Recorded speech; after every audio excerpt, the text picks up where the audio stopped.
진짜 중요해요. 따라서 가격이 아주 천차만별로 달라진다고요.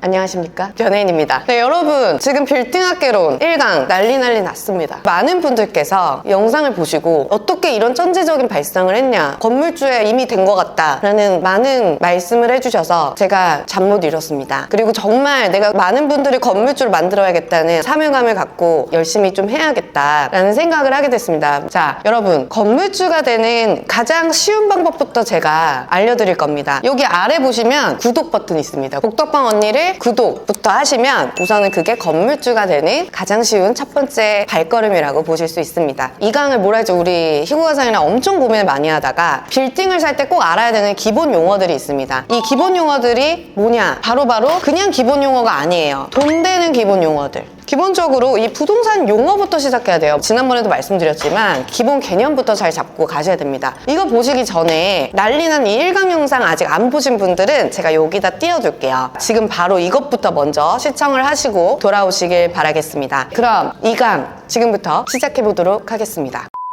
건물주가 되고 싶어서 저 같은 중개사들이 찾아오면 중개사들은 이제 매물을 브리핑하죠. 그래서 예산이라든지 목적에 맞는 매물들을 이 중개사들이 굉장히 많이 브리핑을 하게 됩니다. 브리핑은 이런 자료들 형태로 받게 되는데요. 자료가 많고 여기 쓰여진 내용도 굉장히 많습니다. 그래서 내가 이걸 보고 나서 읽을 줄 아셔야 돼요. 그냥 이게 80억짜리 건물이구나, 이게 아니라 이 건물이 어떤 가치를 가지고 있고 이 건물을 사서 내가 어떻게 만들 수 있으며 어떤 과정을 거쳐야 되는지에 대해서 이 브리핑 자료에 사실상 모든 것이 나와 있다라고 보시면 돼요. 그래서 이 브리핑 자료 하나하나를 내가 씹어 먹을 수 있을 만큼 정확하게 알고 가셔야 된다. 그래서 이 용어들을 간단하지만 확실하게 알고 가는 방법을 설명을 드리도록 하겠습니다.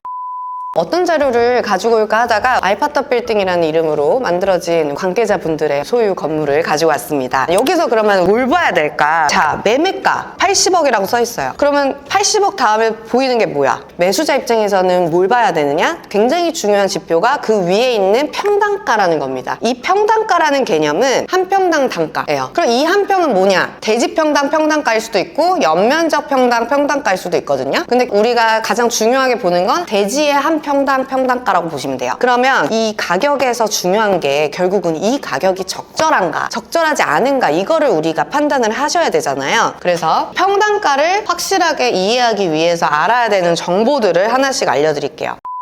첫 번째, 도로에 대해서 이 건물을 보시기 전까지는 정말 아무도 관심이 없으시거든요. 근데 도로 진짜 중요해요. 도로에 따라서 가격이 아주 천차만별로 달라진다고요. 그래서 자, 도로는 간단하게 제가 정리할게요. 하나는 너비에 따라서 다른 거, 그리고 두 번째는 위치에 따라서 도로가 나뉜다. 우선 기본적으로 차가 한 대 지나갈 수 있는 도로의 기본이 뭐냐면 4m 도로예요. 이렇게 4m가 확보되지 않은 땅의 경우에는 내 땅을 내줘야 되는 경우가 생기기 때문에 4m 도로는 최소한 확보를 하시고 가시는 게 좋다. 그래서 4m 도로가 가장 최소 도로라고 보실 수 있고, 그리고 6m 도로, 8m, 10m, 15, 20, 25, 30, 35. 그래서 이제 20m 넘어가면 대로들인 거죠. 도로변이 넓을수록 무슨 효과가 있을까요, 여러분? 자, 얘가 있어. 가까워. 그러면 얘가 잘 보여요? 잘 안 보이거든요, 얘가. 멀리 있으면 얘가 전반적으로 잘 보여. 자, 여러분 이거 봐요? 보이세요? 전체 보여요? 안 보이죠? 멀리 가면 전체적으로 잘 보이잖아. 이렇게 도로가 커질수록 가시성이 좋아지는 거죠. 그리고 이제 이면도로로 가시면 대부분 이쪽 안에 있어요. 4m 도로에서 10m 도로. 특히 6m, 8m, 10m 도로들은 인기가 많습니다. 이면이 뭐예요? 이면은 대로가 있으면 하나 들어가서 좁은 도로들, 이런 것들 우리가 이면도로라고 합니다. 그래서 이 물건 같은 경우에는 8m,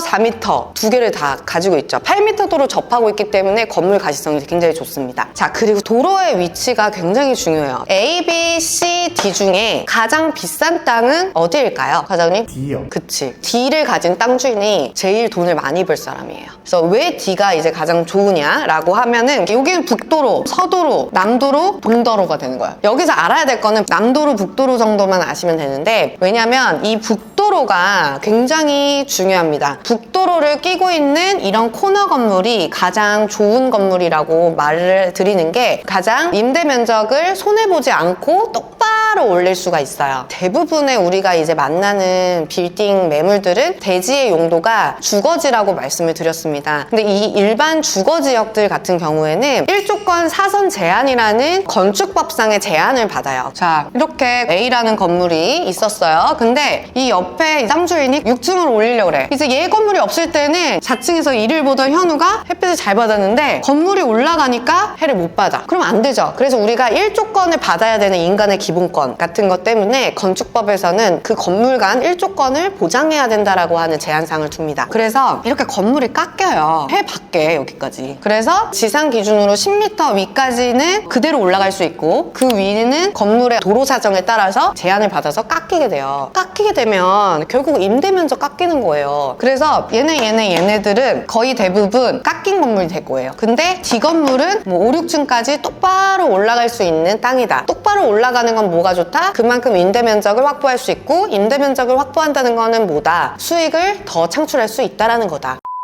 자, 그럼 자료를 다시 한번 볼게요. 토지 정보라고 있죠. 이 토지 정보가 바로 대지의 정보를 말을 하는 거고, 공시지가 같은 경우에는 정부에서 대지의 가격을 책정을 해서 발표를 합니다. 공시지가는 그런 내용이다라고 간단하게만 알아두시면 되고, 오늘 이제 하이라이트 건축물 정보로 갑니다. 자, 이제 건축물을 내가 읽을 줄 알아야 돼요. 건물이 이런 모양을 하고 있습니다. 연면적이라고 하는 거는 뭐예요? 연면적은 초바닥 면적의 합. 건물들은 다 층이 있죠. 여기 층, 여기 층, 여기 층에 5개의 면적을 싹 다 합친 것들을 연면적이라고 부르기로 했어요. 그런데 이 연면적을 어떻게 알 수 있냐라고 했을 때 나오는 개념이 바로 건폐율과 용적률이에요. 자, 건폐율은 대지 면적에 대한 건축 면적의 비율, 이렇게 가로의 느낌이야. 이거는 용도에 따라서 건폐율과 용적률을 지자체에서 정해요. 그래서 만약에 100평의 대지를 가지고 있는데 건폐율이 60%다. 그러면 60평만 바닥 면적으로 쓰는 거예요. 그리고 나머지는 사람들이 이동도 해야 되고 주차도 해야 되고 건물을 효율적으로 사용하기 위해서 이런 건폐율을 지어두는 거죠. 그러면 용적률 봐봐요. 얘는 글씨만 봐도 위로 올라가게 생겼죠. 용적률은 대지 면적에 대한 연면적의 비율, 건폐율, 용적률 이렇게 외우면 돼. 진짜 나이 먹고 내가 지금 뭐 하고 있는 건지 모르겠지만 용적률, 얘는 높이에 대한 내용. 이것도 용도에 따라 달라지는 거예요. 이종 일반 주거지역의 용적률을 서울에서는 200%로 제한하고 있어요. 200% 제한하니까 만약에 100평의 대지면 위에 200평까지 지을 수 있는 거야. 더 지으면 허가를 안 내줍니다. 근데 여러분 여기서 진짜 중요한 포인트를 하나 알려드릴게요. 용적률은 지하층은 포함 안 됨. 이게 진짜 중요해요. 연면적은 지하 바닥까지도 다 포함하는 개념이거든요. 근데 용적률을 계산할 때는 우리는 지상층 연면적을 기준으로 합니다. 중요한 거 정리를 하면 건폐율과 용적률, 이게 용도에 따라서 정해진다. 그래서 지난번 강의 때 대지의 용도가 중요하다라고 제가 강조드렸던 겁니다. 만약에 투자하실 거면 그 지자체의 용도에 따른 건폐 용적률은 툭 치면 나올 정도로는 알아두시는 게 좋습니다. 저는 지금 서울 강남에서 일을 하고 있기 때문에 서울 기준으로 말씀을 드릴 거고, 만약에 다른 지방에 계시면 그 지자체별 건폐 용적률을 인터넷으로 꼭 찾아보고 검토하시면 좋습니다. 서울 기준으로 자, 건폐율은 100을 넘지 않아. 왜냐면 만약에 100평의 대지가 있다라고 하면 여기다가 60% 이렇게 건물을 짓는 거죠. 그래서 얘를 지을 수 있는 최대치의 바닥 면적을 우리는 건축 면적이라고 합니다. 그래서 그 건축 면적의 상한선이 건폐율을 통해서 정해진다고 보시면 되는데, 자, 그래서 서울 기준으로 1종 일반은 건폐율이 60%고 용적률은 150%, 그리고 2종은 건폐율 동일 60%인데 용적률이 200%로 늘어납니다. 3종은 50으로 줄어들어요. 그래서 250, 자, 50%씩 올라간다고 보시면 돼요. 준주거지 같은 경우는 60%에 400%까지. 그래서 입지나 이런 거를 따져서 하겠지만 그냥 모든 것이 동일하다고 봤을 때는 이렇게 용적률이 좋은 물건이 좋은 거다라는 거고, 준공업지는 건폐율 60에 얘도 동일해요. 둘 다 준시잖아. 준시는 다 60에 400이라고 외우세요. 그리고 이제 우리 상업지 강남대로라든지 테헤란로, 홍대 입구 등등 60에 얘는 800%까지. 그럼 100평 기준으로 위로 800평까지 지을 수 있으니까 그만큼 층수가 늘어나겠죠. 같은 대지인데 얘는 150평 짓는데 지금 얘 거의 6배 이상 높게 지을 수 있는 거잖아요. 상업지가 그래서 귀합니다. 그리고 상업지는 막 800평 지어야 되니까 건축비만 하더라도 굉장히 많이 들고 건물을 짓는데도 되게 오래 걸리고 그렇기 때문에 일반 투자자분들이 들어가기에는 조금 쉽진 않아서 이거는 이제 시행사들 아니면 자산 운용사들이 상업지를 많이 건드시고 아니면 호텔을 지으시려는 분들은 뭐 상업지를 건드리죠. 어쨌든 이거에 대해서는 외워두시는 게 좋다. 그래서 이런 것들은 건물을 살려면 기본적으로 여러분들이 알아둬야 하는 기본 개념이다라고 하는 거 꼭 잊지 마세요, 여러분.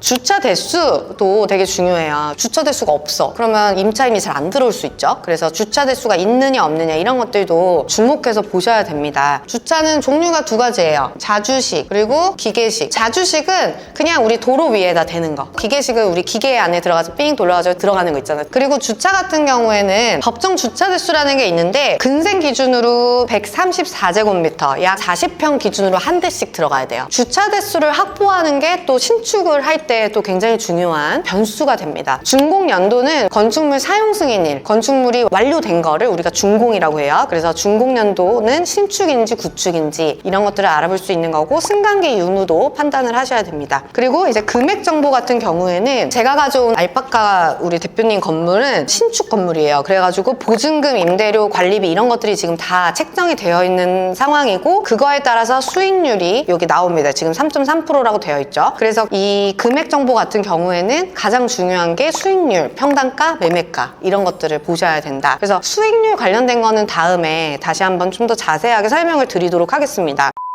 우선 오늘은 여기까지. 근데 오늘 중요한 거 진짜 많이 했어요. 도로, 연면적, 건축 면적, 건폐율, 용적률, 용도별 건폐 용적률까지 우리 다 했습니다. 이걸 기본으로 하셔가지고 공부를 좀 하시고 궁금한 거 있으시면 말씀 주시고 언니가 빌딩학 개론해서 좀 설명을 해줘라 라고 하는 것도 댓글로 달아주시면 힘 닿는 데까지 한번 해보도록 하겠습니다. 자, 그럼 마지막으로 우리 구독자분들이 궁금해할 거를 대신해서 과장님이 궁금한 거 마지막으로 질문 하나 받을게요. 첫사랑 얘기해주세요. 이만 끝!